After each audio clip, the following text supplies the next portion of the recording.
নমস্কার বন্ধুরা, আর মাঝে মাত্র একটি দিন তারপরেই প্রধানমন্ত্রী কিষাণ সম্মান নিধি যোজনার 19তম কিস্তির টাকা আপনাদের ব্যাঙ্ক অ্যাকাউন্টে সরাসরি ট্রান্সফার করবেন সম্মানীয় প্রধানমন্ত্রী নরেন্দ্র মোদী।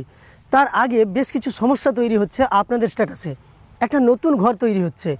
কিছুদিন আগেই একজন আমাকে তথ্য দিয়ে পাঠিয়েছিলেন সুন্দরবনের গোসাবা থেকে। আজও একজন আমাকে মেসেজ করেছেন, যেখানে রিজন ফর ইনএলিজিবিলিটি বলে একটা ঘর তৈরি হয়েছে। তবে সুন্দরবন থেকে যিনি আমাকে স্ট্যাটাস পাঠিয়েছিলেন এবং জানতে চেয়েছিলেন সমস্যা কি, তার যে স্ট্যাটাস পাঠানোর স্ক্রিনশটগুলো সেগুলো আপনাদের আমি লাগিয়ে দিচ্ছি। আপনারা দেখলে বুঝতে পারবেন ওনার 10 নম্বর কিস্তির টাকা উনি পাননি। যদিও দেখুন এলিজিবিলিটি স্ট্যাটাসে সব কিছু ঠিকঠাক আছে। আধার ব্যাঙ্ক অ্যাকাউন্ট সিডিং ইয়েস আছে, ইকেওয়াইসি স্ট্যাটাস ইয়েস আছে এবং ল্যান্ড সিডিংও ইয়েস আছে।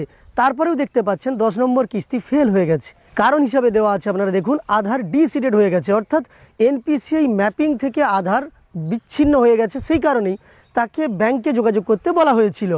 বর্তমানে এবার যে 19তম কিস্তির টাকা দেওয়া হবে সেখানেও তার স্ট্যাটাসে আপডেট এসেছিল। হঠাৎ করে উনি দেখতে পেলেন যে ওনার স্ট্যাটাসে একটা পরিবর্তন। কি পরিবর্তন আপনাদের দেখাচ্ছি, দেখুন। আপনারা দেখতে পাচ্ছেন, অবশ্যই আমি স্ক্রিনে লাগিয়ে দিচ্ছি। এখানে কিন্তু লাল হয়ে গেছে একটা জায়গায় এবং নো চলে এসেছে। সেটা হলো এলিজিবিলিটি স্ট্যাটাসে আধার ব্যাঙ্ক অ্যাকাউন্ট সিডিংয়ের ঘরে নো চলে এসেছে এবং লাল ক্রস সাইন চলে এসেছে। তার মানে উনার আধার ব্যাঙ্ক অ্যাকাউন্ট সিডিংটা আর নেই। সেটা কিন্তু অবশ্যই করতে হবে। যদিও উনি আমাকে জানিয়েছেন 1 সপ্তাহ মতো আগে উনি কিন্তু আধার ব্যাঙ্ক অ্যাকাউন্ট সিডিং করেছেন, তবে সেটা আপডেট হতে একটু সময় লেগে যায়। আপনারা যদি এই ধরনের সমস্যা হয়ে থাকে তাহলে আপনি কি করবেন আর কিভাবে বুঝবেন যে আপনার আধার ব্যাঙ্ক অ্যাকাউন্ট সিডিংটা বা ম্যাপিংটা ঠিকঠাক আছে কি না, সেটা কিন্তু আপনি আপনার বাড়িতে বসে আপনার মোবাইল ফোনের মাধ্যমেই চেক করতে পারেন। তার জন্য আপনাকে কোথাও যেতে হবে না, তবে আপনার আধারের সঙ্গে আপনার মোবাইল নম্বর লিঙ্ক থাকতে হবে। তবেই কিন্তু আপনি বাড়িতে বসেই চেক করে নিতে পারবেন। কারণ ওই মোবাইল নম্বরে একটা ওটিপি আসবে, যে ওটিপি দিয়ে আপনাকে ওয়েবসাইটে গিয়ে, মানে আধারের ওয়েবসাইটে গিয়ে লগ ইন করে নিতে হবে। আমি সমস্ত লিঙ্ক আপনাদের দেব এবং দেখাবো কিভাবে আপনারা আপনাদের আধার এনপিসিআই ম্যাপিং আছে কিনা বা আধারের সঙ্গে ব্যাঙ্ক অ্যাকাউন্ট সিডিং আছে কিনা সেটা চেক করবেন। এটা অত্যন্ত জরুরি। সেই সঙ্গে এটা চেক করলে আপনি আরেকটা জিনিস বুঝতে পারবেন, আপনার কোন ব্যাঙ্ক অ্যাকাউন্টে টাকা ঢুকবে সেটাও কিন্তু ওইখানে আপডেট দিয়ে দেওয়া হবে। আমি স্ক্রিনে লাগিয়ে দিচ্ছি, আপনারা দেখুন। স্পষ্টভাবে লেখা আছে যে কনগ্র্যাচুলেশন, আপনার আধার ব্যাঙ্ক অ্যাকাউন্ট সিডিং বা ম্যাপিং হয়ে আছে।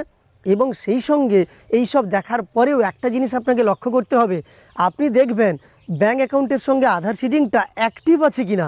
মানে আপনি হয়তো দেখছেন সব কিছু ঠিকঠাক আছে, কিন্তু আধার ব্যাঙ্ক অ্যাকাউন্ট সিডিংয়ের ঘরে এই যে অ্যাক্টিভ লেখা আছে এবং দেখতে পাচ্ছেন ব্লু কালার হয়ে আছে, সেটা কিন্তু অ্যাক্টিভ নেই, ইনঅ্যাক্টিভ আছে। তার মানে আপনি কিন্তু টাকা পাবেন না। আপনাকে আপনার ব্যাঙ্কে যেতে হবে, সমস্ত ডকুমেন্টস নিয়ে, বিশেষ করে আপনার আধার কার্ড এবং ব্যাংকের পাসবই নিয়ে গিয়ে আপনাকে আধার সিডিং করিয়ে নিতে হবে। এছাড়াও সবচেয়ে একটা সহজ পদ্ধতি আছে, আপনি কিন্তু ব্যাংকে না গিয়ে পোস্ট অফিসেও একটা অ্যাকাউন্ট খুলে নিতে পারেন। ইন্ডিয়ান পোস্ট পেমেন্ট ব্যাংকে অ্যাকাউন্ট খুললে সেখানে কিন্তু সঙ্গে সঙ্গেই আধার সিডিং করে দেওয়া হয়। আরও একটা আপনাদের সুযোগ আছে, সেটা হলো এয়ারটেল পেমেন্ট ব্যাংক, অর্থাৎ আপনার যদি এয়ারটেল পেমেন্ট ব্যাংক খোলা থাকে সেখানেও কিন্তু আধার সিডিং আপনি করে নিতে পারেন।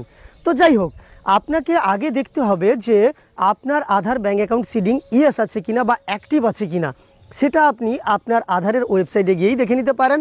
আমি লিঙ্ক ডেসক্রিপশানে দিয়ে রাখবো, আপনি লিঙ্কে চলে যাবেন। লিঙ্কে চলে গেলে আমাদের যে পেজ আছে, যেখানে আমি এই ব্যাপারে তথ্য আগেই আপলোড করেছি, সেই পেজে গিয়ে দেখবেন সেই আধার ব্যাঙ্ক অ্যাকাউন্ট সিডিং দেখার জন্য একটা লিঙ্ক দেওয়া আছে। ওই লিঙ্কে আপনি ক্লিক করে নেবেন। ওই লিঙ্কে ক্লিক করার সঙ্গে সঙ্গে দেখতে পাবেন আপনাকে ওই পেজে পৌঁছে দেওয়া হবে। তারপর আমি বাকিটা আপনাদের স্ক্রিনে দেখিয়ে দিচ্ছি, তাহলে আপনাদের বুঝতে সুবিধা হবে। তো চলুন আমরা সরাসরি স্ক্রিনে গিয়ে এই বিষয়টা সম্পর্কে দেখে নিই। আপনার আধার ব্যাঙ্ক অ্যাকাউন্ট সিডিং স্ট্যাটাস দেখার জন্য আমি যে লিঙ্কটা দিয়ে রেখেছি সেই লিঙ্কে ক্লিক করলে আপনি এই পেজে চলে আসবেন।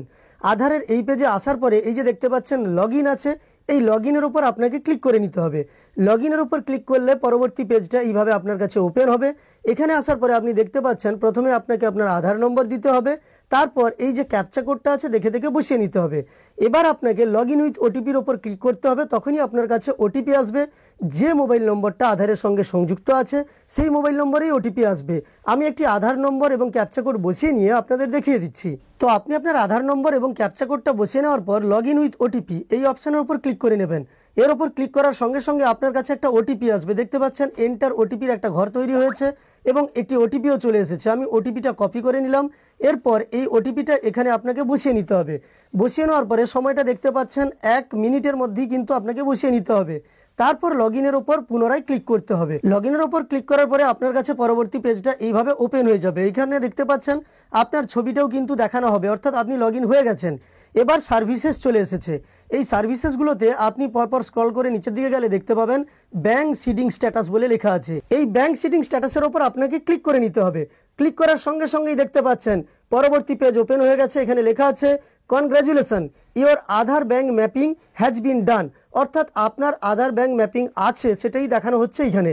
তো এটাই দেখে নিলে চলবে না, এরপরে আপনি স্ক্রল করে আরও একটু নিচের দিকে যাবেন। নিচের দিকে গেলে দেখতে পাবেন কোন ব্যাংকের সঙ্গে আধার ব্যাংক ম্যাপিং আছে। এখানে এয়ারটেল পেমেন্ট ব্যাংক লেখা আছে এবং ব্যাংক সিডিং স্ট্যাটাস আছে দেখুন অ্যাক্টিভ, অর্থাৎ এই উপভোক্তার ব্যাংক অ্যাকাউন্ট সিডিং স্ট্যাটাস ঠিকঠাকই আছে। এখানে পিএম কিষাণের টাকা ঢুকতে কোনোরূপ সমস্যা হবে না।